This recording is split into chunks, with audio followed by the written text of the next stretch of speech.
Edgar Cayce est né en 1877 dans le Kentucky, aux États-Unis. Dès son plus jeune âge, il manifesta une capacité étrange que personne ne pouvait expliquer. Il s'allongeait, entrait dans une profonde transe et se mettait à dire des choses inattendues concernant la santé, la vie des gens et même l'avenir du monde. C'est ainsi qu'il fut surnommé le prophète endormi. Des personnes venues de partout consultaient ses lectures, désespérées d'obtenir des réponses, et repartaient souvent stupéfaites par la justesse de ses prédictions. Sans aucune formation médicale officielle, Cayce aida des milliers de personnes souffrant de problèmes de santé en proposant des diagnostics et des traitements qui fonctionnaient souvent, alors même que les médecins avaient échoué. Mais ce qui le rendait vraiment inoubliable, ce furent ses prédictions, des messages détaillés concernant des guerres, des catastrophes naturelles, des crises politiques et des changements majeurs qui, à l'époque, paraissaient impossibles. Pourtant, nombre d'entre elles se réalisèrent exactement comme il l'avait indiqué. Il ne facturait jamais ses consultations. Il estimait que son don ne lui appartenait pas, mais qu'il lui avait été donné dans un but supérieur. Plus de 14 000 de ces séances furent consignées par écrit et conservées par une équipe qui le suivit pendant des décennies. Ces archives sont aujourd'hui préservées par une organisation appelée l'Association for Research and Enlightenment, qui continue d'étudier et de protéger son héritage. Cayce ne se contentait pas de formuler des conjectures vagues. Ses paroles étaient claires, parfois terrifiantes, et toujours empreintes d'un sentiment d'urgence. Il parlait souvent des États-Unis, avertissant d'un avenir rempli de changements profonds et de défis. Certains de ces avertissements étaient liés à une année très précise, 2025.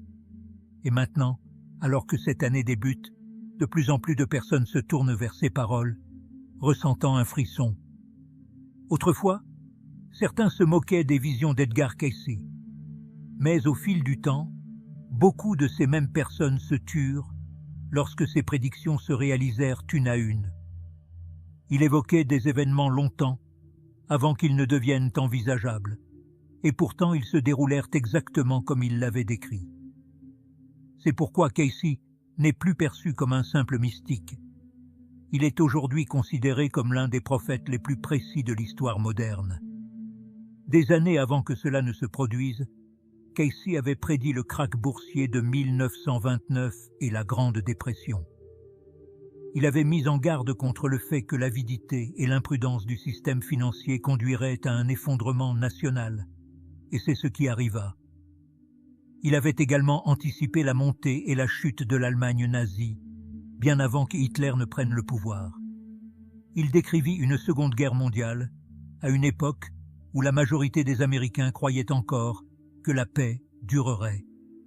Ce qui choquait vraiment les gens, c'était sa précision.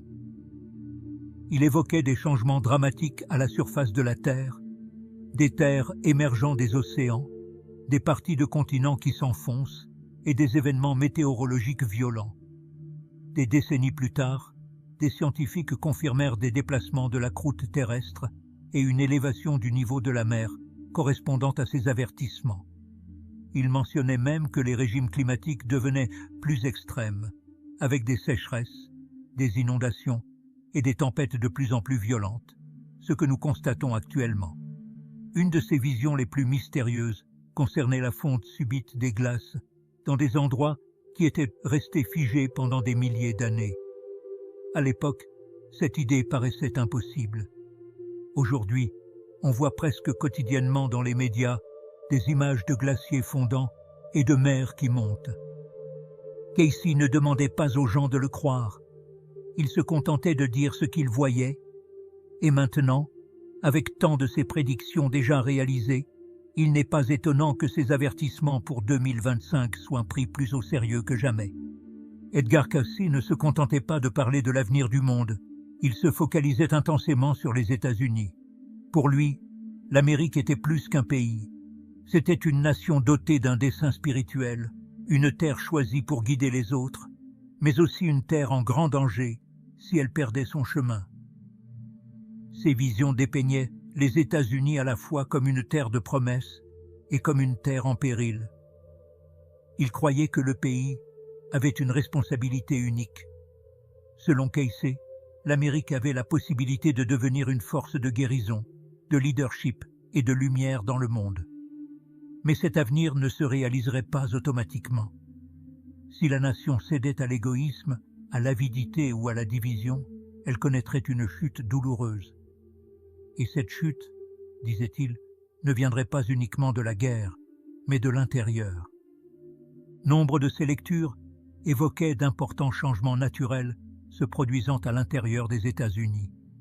Des tremblements de terre, des inondations et une transformation du paysage lui-même.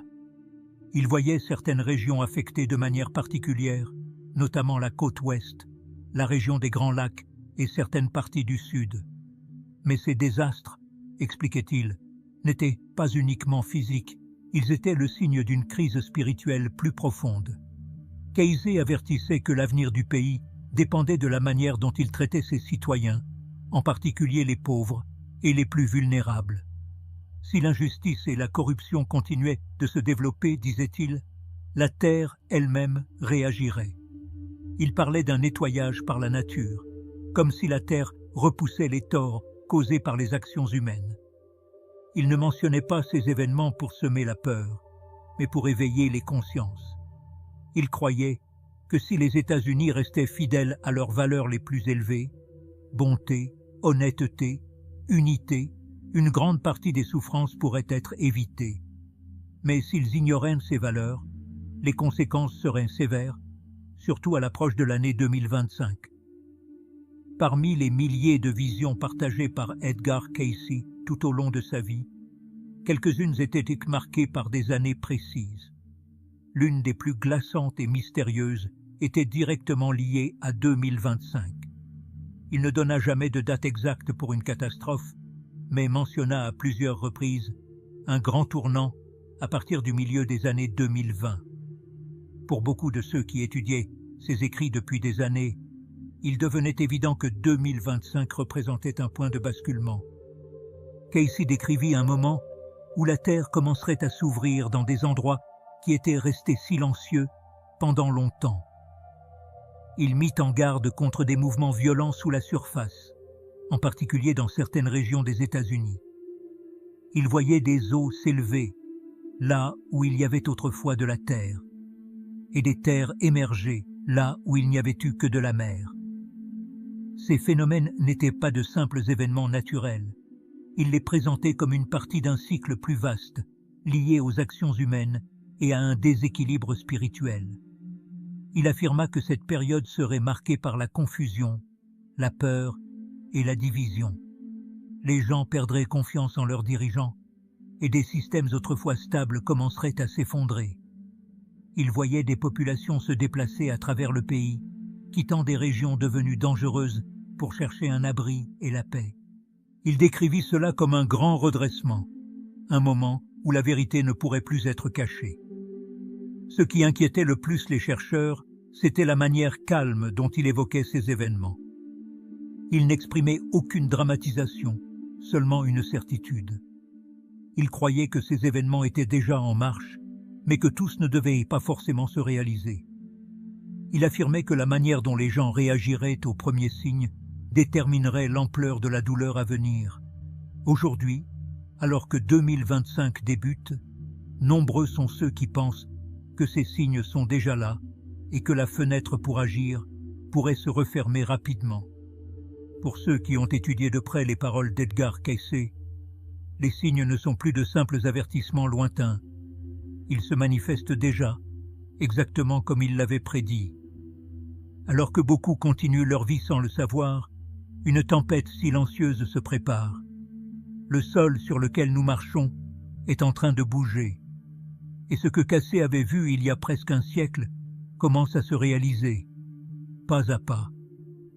Il parlait de tremblements de terre dans des lieux inattendus. Ces dernières années, des États comme l'Oklahoma et même certaines parties de la côte Est, autrefois considérées comme stables, ont connu des secousses soudaines. Les experts peinent à en expliquer les causes, Mais Casey affirmait que ce serait l'un des premiers signes, la Terre gémissant sous la pression qui s'accumule en profondeur. Il évoquait également des régimes météorologiques inhabituels, des tempêtes violentes, des inondations dans des zones auparavant arides et des vagues de chaleur dans des régions qui n'avaient jamais connu de tels extrêmes. Aujourd'hui, les Américains assistent à l'échec des récoltes, à la disparition de maisons sous les eaux et à des incendies de forêt dévastant des communautés entières. Ces événements ne sont pas isolés. Ils correspondent presque exactement au schéma que Casey avait dénoncé. Mais le plus troublant est la rapidité avec laquelle ces changements se produisent. Casey avait prédit une accélération des rythmes terrestres, une sorte d'accélération spirituelle et physique. Au cours de la dernière décennie, nous avons vu des systèmes s'effondrer plus vite que quiconque ne l'aurait imaginé. Le système de santé, l'économie, les chaînes d'approvisionnement, tous mis à l'épreuve et fragilisés. Il disait que les gens se sentiraient perdus, incertains de ce qu'ils pouvaient croire, alors que la frontière entre mensonge et vérité devenait de plus en plus floue. Aujourd'hui, la confiance en nos dirigeants, dans les médias et dans les institutions s'est effondrée. La division est omniprésente, exactement comme il l'avait prévu avant le grand basculement. Pour ceux qui y prêtent attention, il ne s'agit pas d'une simple coïncidence, mais d'un schéma menant à quelque chose de bien plus grand, tel que Casey l'avait clairement envisagé, et ce n'est qu'un commencement. L'une des visions les plus terrifiantes d'Edgar Cayce concernait la forme même des États-Unis. Il ne parlait pas par métaphore, il décrivait en détail des changements dramatiques du paysage, des côtes disparaissant, des régions entières submergées, des chaînes de montagnes surgissant là où il n'y en avait jamais eu. Pour beaucoup, ces descriptions semblaient autrefois relever de la fantaisie. Mais aujourd'hui, elles paraissent terriblement proches de la réalité. Casey avait averti que certaines régions de la côte ouest, notamment la Californie, seraient durement touchées par d'énormes tremblements de terre et des inondations. Il avait vu de vastes parties de l'État se fracturer et s'enfoncer dans l'océan. Selon lui, le fleuve Mississippi s'élargirait de manière spectaculaire, divisant le pays en deux. Les régions autour des Grands Lacs deviendraient des océans à certains endroits, et la côte sud-est, y compris certaines parties de la Floride, serait complètement submergée. À l'époque, ces idées étaient rejetées comme impossibles. Mais aujourd'hui, la science commence à confirmer ces avertissements. L'élévation du niveau de la mer, l'érosion des côtes et l'accumulation de pression le long des failles indiquent tous une destruction du type décrit par Casey. Des cartes réalisées par des géologues ressemblent désormais étrangement à celles dessinées par les adeptes de Casey sur la base de ses lectures d'il y a plusieurs décennies. Il évoquait également l'apparition de terres dans des endroits inattendus, de nouvelles îles émergeant dans l'Atlantique et le Pacifique. Il affirmait que la Terre se réalignait, comme si la planète elle-même tentait de corriger une erreur. Il ne s'agissait pas seulement de géographie, mais d'une transformation plus vaste, à la fois physique et spirituelle. Le point le plus saisissant, il disait que ces changements ne prendraient pas des siècles. Ils commenceraient soudainement et, une fois lancés, progresseraient rapidement. Pour ceux qui vivent dans ces zones vulnérables, il pourrait y avoir peu de temps d'avertissement. Seuls ceux qui se préparent, tant spirituellement qu'émotionnellement, seraient capables de faire face à ce qui allait suivre. Alors que le paysage change et que la nature devient de plus en plus imprévisible, une autre partie de la prophétie de Casey se révèle douloureusement évidente. L'effondrement des systèmes sur lesquels les gens comptaient autrefois.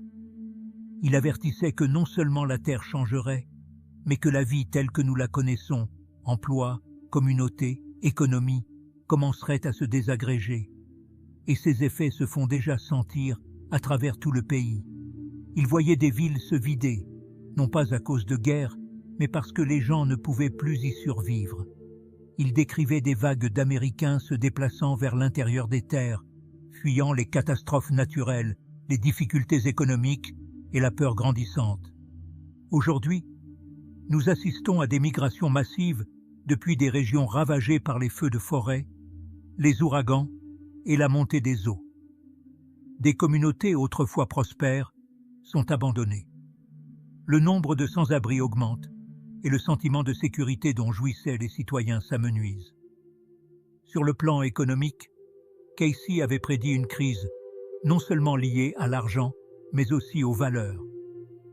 Il parlait d'un temps où l'avidité et la malhonnêteté empoisonneraient l'économie de l'intérieur. La confiance envers les banques, les grandes entreprises et le gouvernement s'effondrerait.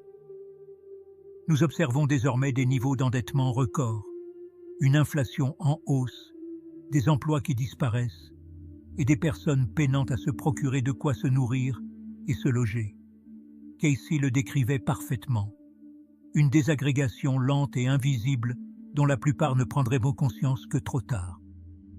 Il évoquait également la montée de la pression mentale et émotionnelle. Il affirmait que les gens se sentiraient perdus, en colère et confus. Ce fardeau émotionnel se manifeste aujourd'hui partout, avec une augmentation de la dépression, des addictions et de la division sociale. Des familles se déchirent sous le poids du stress et les communautés perdent leur sentiment d'unité. Casey ne faisait pas que prédire ces schémas. Il mettait en garde contre le fait que si ces tendances se poursuivaient sans être corrigées, elles ouvriraient la voie à des souffrances encore plus grandes. Ce que nous vivons actuellement n'est pas simplement une crise naturelle, c'est une crise spirituelle, morale et profondément humaine. Et selon Casey, ce n'est que le commencement d'un test que l'Amérique devra affronter. Plus que tout, Edgar Cayce croyait que l'avenir des États-Unis serait déterminé non pas par la politique, la guerre ou la nature, mais par l'esprit. Il voyait l'Amérique comme une terre destinée à un dessein supérieur, non seulement à mener le monde par sa puissance, mais par ses principes, vérité, compassion et justice. Ce sont ces valeurs que, selon lui, les États-Unis étaient chargés de protéger. Mais il mettait en garde. Si le pays perdait sa boussole spirituelle, la chute serait rapide et dévastatrice. Dans nombre de ses lectures, Casey parlait d'une mission spirituelle pour les États-Unis. Il disait que la nation était destinée à être une lumière dans les temps sombres, un lieu où la dignité de chaque individu était respectée, où l'unité l'emportait sur la haine et où la vérité était plus importante que le profit. Pourtant, il voyait cette mission en danger. Il avertissait que l'égoïsme, le matérialisme et la corruption se répandraient tel un fléau, affaiblissant l'âme du pays de l'intérieur. Ce qu'il décrivait se déroule aujourd'hui sous nos yeux. La division est profonde, la colère se propage plus vite que la compréhension, et la confiance en nos dirigeants, dans nos institutions et les uns envers les autres s'est effondrée. Les fondements moraux qui autrefois soutenaient le pays se fissurent. Casey était clair, si l'Amérique se détournait de ses valeurs spirituelles, la nature elle-même réagirait. Les catastrophes ne seraient pas seulement des avertissements, mais des conséquences. La terre, selon lui, reflétait l'état du cœur humain. Quand les gens se perdent, le sol en paie le prix. Mais il affirmait également que cela pouvait être changé. Même dans l'heure la plus sombre, il restait encore une chance de revenir en arrière, à condition que suffisamment de personnes choisissent l'honnêteté plutôt que la peur, l'unité plutôt que la division et l'esprit plutôt que l'égoïsme.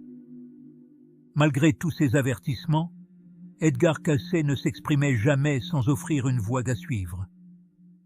Ses visions n'avaient pas pour but de semer la peur, mais d'éveiller les consciences avant qu'il ne soit trop tard. Même lorsqu'il décrivait des désastres et des souffrances, il laissait toujours une porte ouverte, une chance de changer les choses. Selon lui, l'avenir n'était pas figé. Il pouvait encore être façonné par les choix que chacun faisait au quotidien. Casey croyait que la force spirituelle était plus puissante que n'importe quel tremblement de terre ou effondrement économique. Il affirmait que lorsque suffisamment de personnes vivaient dans la vérité, l'amour et la responsabilité, l'énergie qui les entourait commencerait à se transformer. Ce changement, expliquait-il, pouvait atténuer les catastrophes, adoucir leurs conséquences, voire empêcher certains événements de se produire. Il appelait chacun à revenir à des valeurs essentielles, la bonté, le respect et le service aux autres. Il ne s'adressait pas au gouvernement ou aux institutions, mais directement aux individus, car il croyait que le véritable changement commence par l'intérieur de chacun. Pour lui, guérir la terre commençait par guérir le cœur. L'un de ses messages les plus forts portait sur l'unité. Il affirmait que la division était la plus grande menace pour les États-Unis, non pas les ennemis, ni les tempêtes, ni l'argent. Lorsque les gens se disputent, ils détruisent les fondations mêmes sur lesquelles ils se tiennent. Mais lorsqu'ils s'unissent, même en temps de crise, ils créent une force qu'aucune puissance ne peut briser. Nous ne sommes pas impuissants. Même maintenant, alors que les signes qu'il avait prévus se clarifient, il y a encore du temps pour agir, non avec panique, mais avec courage, clarté et compassion. Casey ne nous a pas laissés avec une malédiction. Il nous a offert un choix, et ce choix est toujours entre nos mains.